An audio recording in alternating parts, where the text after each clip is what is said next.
Hello and welcome back to another video on the F1 Journal and to the Turkish GP Preview. The F1's back after a 2-week break with the circuit in Istanbul, a popular track among fans and drivers. Herman Tilke's masterpiece is called Intercity Istanbul Park, has a length of 5.338 kilometres. The circuit has 14 turns, of which turn 8 is the most prominent. The long turn is loved by drivers, although there is lots of pressure on the neck.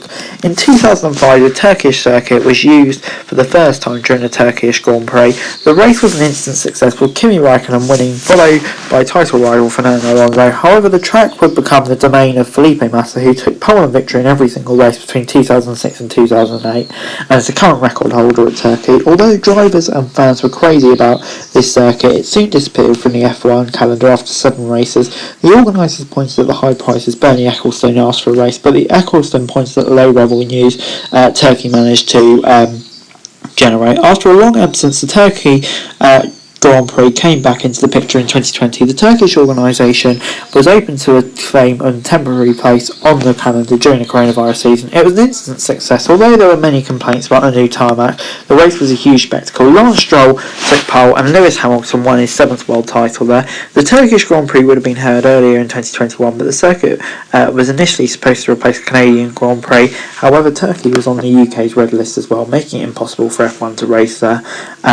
However, with the cancellation of the Australian Grand Prix, Turkey has now been given a second chance on the calendar. Formula 1 is the talk of the town again in 2021, and that is mainly because of the title fight between Lewis Hamilton and Max Verstappen. 7 races before the end of the season, they're only 2 points apart, and that is keeping things busy. Red Bull and Mercedes alternate in terms of team track favourites, but it could be close in Turkey. It's not just up front, but down behind as well. A win for Daniel Ricciardo in Monza and a near miss for Lando Norris in Russia show that McLaren has come close to the top. Ferrari has also managed to reduce the gap, making it more difficult for the top teams to drive back to the front.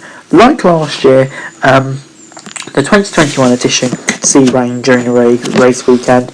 According to weather.com, Friday will be around 22 degrees with cloudy with sunshine, and the chance of rain is only 24%. However, this will increase from Saturday onwards. The rain showers are not expected, and the chance of rain is no less than 77%. The temperature is expected to remain about 22 degrees on Saturday, but it will drop to 20 degrees on Sunday. The chance of rain is also 56%, with rain showers in the morning. It will be a good test for the circuit if the asphalt is really better than last year.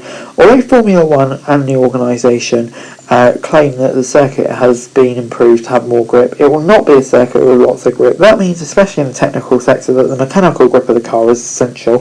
This is where Red Bull has an advantage over Mercedes, where Mercedes benefit from the long straights where a lot of power is needed. You could say that in dry conditions the two teams will not differ much, and it will be a test of who can tune the car best. If it does in the rain, then Red Bull will have the edge. In Belgium, we saw the RB16B, especially in Verstappen's hands, was better on the road than the W12.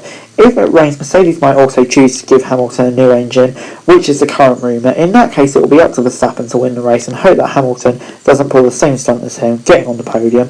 And before I go, the times for this weekend in UK time: Practice 1, 9:30 till 10:30, Practice 2, 1 till 2, and then on Saturday, free Practice 3, 10 till 11, and quali is 1 till 2, and the race starts at 1 o'clock UK time. It was a busy Thursday in the paddock at the Turkish Grand Prix, with Lewis Hamilton confirming on Friday morning, but we know this since Thursday, that he will be taking a 10th place, not starting from the back, for a new internal combustion engine. Mercedes think that will do them for the season. It's a really interesting one. It looks like they do have a pace advantage, so questionable, but they can fight their way through the field here. And the other news regarding power units is that all Mercedes drivers plus a few others are considering, so it could be a busy weekend on that. No other major stories really. Moving on then to Practice 1, and it was Mercedes who were fastest, Lewis Hamilton topping the timesheets, once again, not really too much for an FP1 you can read into this, but we did learn that the track is in a lot better condition than it was last year, as you remember it. So that's a positive. Max Verstappen was in second, Charles Leclerc was in third, Valtteri Bottas was in fourth, and Carlos Sainz was in fifth. Perez down in 10th. as I keep on saying with FP1, honestly not a huge amount to read into it, but you can certainly read a bit more into FP2, and that ends up with Lewis Hamilton topping the timesheets once again. This time is Charles Leclerc in second, just a tenth and a half back. Then you got Valtteri Bottas in third, Perez above Verstappen in fourth and fifth, and Norris in sixth. So yeah, Hamilton definitely looking strong, but with that grid penalty, he will have a bit of recovery drive. Bottas in third, he has to be considered with a great chance of winning this race, and then Leclerc versus Red Bull, battle that we didn't see coming this weekend, but yeah, it will be interesting if we get it.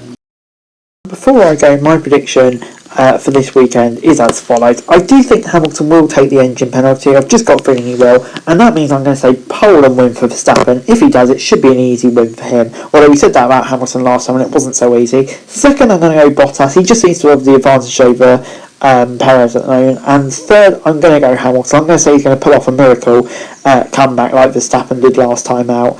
Maybe even second, actually, because Bottas will probably let him pass. But yeah, that's my predictions. But anyway, guys, that's it for the video. Thanks very much for watching. Remember to like, share, subscribe. Let me know thoughts, comments down below. Follow me on Twitter, link description below for daily F1 news. And subscribe to my channel and subscribe right now. That'd be greatly appreciated. Thank you very much for watching. Peace.